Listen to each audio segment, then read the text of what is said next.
കർത്താവിൽ പ്രിയരെ, ലഹരിക്ക് അടിമപ്പെട്ട് ദൈവം വരദാനമായി നൽകിയ ജീവിതത്തെ ഇല്ലായ്മ ചെയ്യുന്ന സമൂഹത്തിനോടുള്ള ഓർമ്മപ്പെടുത്തലാണ് അന്താരാഷ്ട്ര ലഹരി വിരുദ്ധ ദിനം.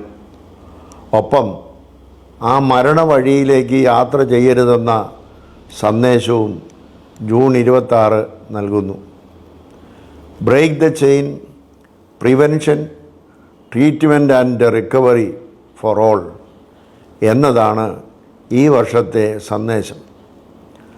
മദ്യമയക്കുമരുന്നുകളുടെ വിൽപ്പന തടയാൻ ആദ്യം മുന്നിട്ടിറങ്ങേണ്ടത് സർക്കാരുകളാണ്. മദ്യത്തിൽ നിന്നുള്ള വരുമാനം വേണ്ടെന്ന് വയ്ക്കാൻ സർക്കാരുകൾ തയ്യാറായാൽ പകുതി ശരിയാവും. മദ്യം ലഭിക്കാതെ വന്നാൽ ജനം മറ്റ് ലഹരിയിലേക്ക് പോകുമെന്ന് സമർത്ഥിക്കാൻ ശ്രമിക്കുന്നത് ജനത്തെ വില കുറച്ച് കാണുന്നതിന് തുല്യമാണ്. സർക്കാരുകൾ മാത്രം വിചാരിച്ചാൽ ലഹരി ഒഴുക്ക് തടയാനാവില്ല. പൊതുസമൂഹം ഒന്നടങ്കം കൈകോർക്കണം. സഭയും ലഹരിക്കെതിരായ പോരാട്ടത്തെ ഒരു സുവിശേഷമായാണ് കാണുന്നത്. ലഹരിക്കെണിയിൽ പെടുന്നവരെ കുറ്റക്കാരായി മുദ്രകുത്തി മാറ്റി നിർത്തരുത്. അവരെ തിരികെ ജീവിതത്തിലേക്ക് കൂട്ടിക്കൊണ്ടുവരിക എന്നതാകണം നമ്മുടെ ദൗത്യം. ചില ചേർത്തുപിടിക്കലുകൾക്ക് ജീവിതത്തെ മാറ്റിമറിക്കാനാകും.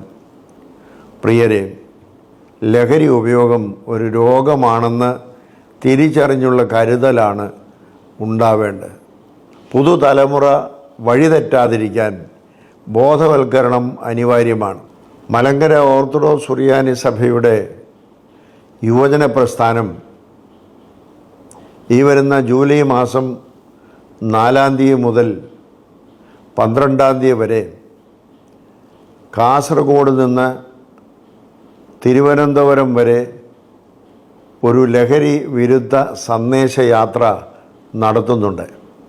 നമ്മുടെ സൺഡേ സ്കൂൾ പ്രസ്ഥാനം കുട്ടികൾക്കായി ലഹരി വിരുദ്ധ ബോധവൽക്കരണ ക്ലാസുകൾ സംഘടിപ്പിക്കണം.